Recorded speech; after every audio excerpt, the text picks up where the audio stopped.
And మనతో పాటు BRS senior leader Sumitra ఉన్నారు. ఒకసారి మాట్లాడదాం.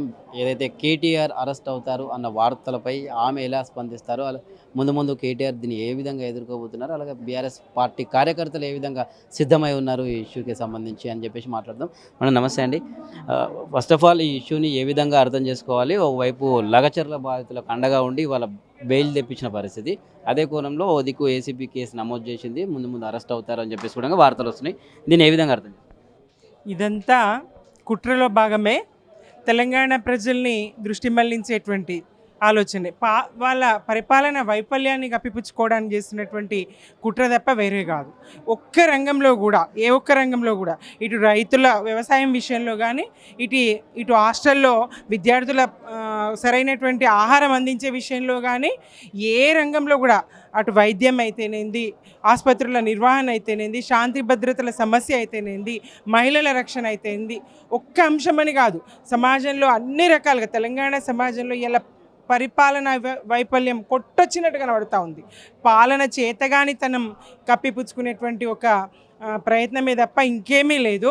క్లియర్గా అక్కడ స్పష్టంగా కేటీఆర్ గారు ఇందాక ప్రెస్ మీట్లో కూడా చెప్పారు, ఇక్కడ అవినీతి అనేదే లేదు, ప్రతి పైసకు లెక్క ఉంది, ప్రతి పైసకు ఖర్చు చేసినటువంటి ప్రతి పైసకు లెక్క ఉన్నది. అంతకు ఎన్నింతలు లాభం వచ్చింది, ఎన్నింతలు పెట్టుబడులు వచ్చినాయో స్పష్టంగా తెలియజేసిండు. మరి ఇది చర్చకు పెట్టకుండా తాను కేటీఆర్ గారు కోరినట్టు అసెంబ్లీలో చర్చకు పెట్టవచ్చు, అక్కడ ఏదైనా ఉంటే మరి చూపించవచ్చు.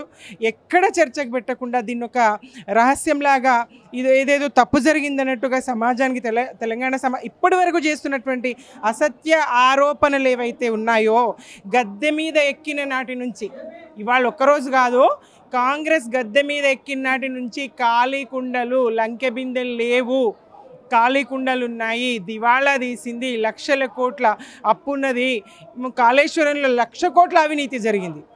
ఎక్కడండి అక్కడ 1,00,000 కోట్ల పెట్టుబడే లేదు, 1,00,000 కోట్ల ఖర్చే లేదు, 1,00,000 కోట్ల అవినీతి ఎట్లా జరుగుతుంది? అట్లా ప్రతి అంశంలో కూడా, ఒక్కటనే కాదు, గత 10 ఏళ్లలో రాష్ట్ర పునర్నిర్మాణంలో ఏ రంగంలో ఎంత అభివృద్ధి సాధించిందో చెప్పడం ప్రజలు గమనిస్తూ ఉన్నారు. అది అభివృద్ధి కాదని చెప్పడం, అది సరైనది కాదని చెప్పడం, అందులో అవినీతి జరిగిందని చెప్పడం, ఆ గత ప్రభుత్వం మీద, ఆ 10 ఏళ్ల ఒక సుభిక్షమైనటువంటి సుఖశాంతుల పరిపాలన మీద, ఒక పునర్నిర్మాణం మీద ఒక దుష్ప్రచారం చేసే కుట్ర తప్ప వేరే ఏమీ లేదు.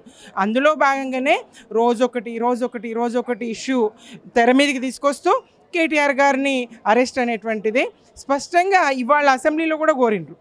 చర్చ పెట్టండి, దేనికైనా సమాధానం చెప్పడానికి సిద్ధంగా ఉన్నాం అన్ని రకాలుగా అని చెప్పి. ఏ రకమైన చర్చకు ఈ ప్రభుత్వం సిద్ధంగా లేదు. నిజాలు నిగ్గుదేలడం కాదు ఈ ప్రభుత్వానికి కావాల్సింది, ఈ కాంగ్రెస్ ప్రభుత్వానికి కావాల్సింది నిజాలు నిగ్గుదేలడం కాదు, ప్రజలకు నిజాలు చెప్పడం కాదు, బట్టగాల్సి మీదేయడమే, బద్నాం చేయడమే. ఈ కుట్రలను ప్రజలు అర్థం చేసుకుంటారు. ఒక్కొక్కటి ఎన్నాళ్ళు దాయగలుగుతారు, ఎన్నాళ్ళు మూయగలుగుతారు. మీ నిజస్వరూపాలు ఎప్పటికైనా బయటపడతాయి కదా. మీ నిజస్వరూపాలు క్రమక్రమంగా మీ మేకవన్నే తొలుగుతూ ఉన్నది. మీరు ఒక మేకవన్నే పులులని స్పష్టమైంది. మీరు ఇచ్చిన హామీలన్నీ బూటకం. ఆ హామీల్ని నెరవేర్చే ఇదున్నా మీరు చిత్తశుద్ధి మీకు లేదు.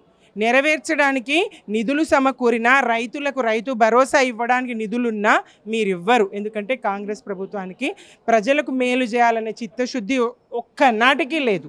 మరి ఇక్కడ ఇవాళ ఉన్నటువంటి ఈ కాంగ్రెస్ పాలకులు, ఈ రేవంత్ రెడ్డి ఒక ఎవరి ఏజెంటు, ఎట్లా వచ్చినాడు, ఎట్లా సూట్ కేసులు ఈ ప్రభుత్వాన్ని అస్థిరపరచడానికి సూట్ కేసులు మోసి ప్రత్యక్షంగా పట్టుబడ్డ దొంగ ఇవాళ అందరినీ దొంగలంటే నిజాయితీగా న్యాయంగా పాలన చేసి ప్రజల్లో మంచి పేరు తెచ్చుకొని కొద్ది శాతం తేడాతోని మరి వాళ్ళ ప్రధాన ప్రతిపక్షంలో బాధ్యతాయుతమైన స్థానంలో ఉన్నటువంటి ఈ పెద్ద నేతల మీద ఈ కుట్ర చేస్తూ ఉంటే మరి పోరాటం కొత్త కాదు. పోరాట వారసత్వం కేసీఆర్ గారి నుంచి అందిపుచ్చుకొని పోరాటాల్లో ఆరితేరినటువంటి యోధులు తెలంగాణ బిడ్డలు. ఆ వరుసలో ముందుండేవారు మరి కేటీఆర్ గారు. ఆయన ఇలాంటి కేసులకు ఆయనతో పాటు మేమందరం కూడా ముందుంటాం. ఎంతమందిని అరెస్ట్ చేస్తారో చేయని, ఎంతమంది జైల్లో పెడతారో పెట్టని ప్రజలన్నీ తెలుసుకుంటున్నారు.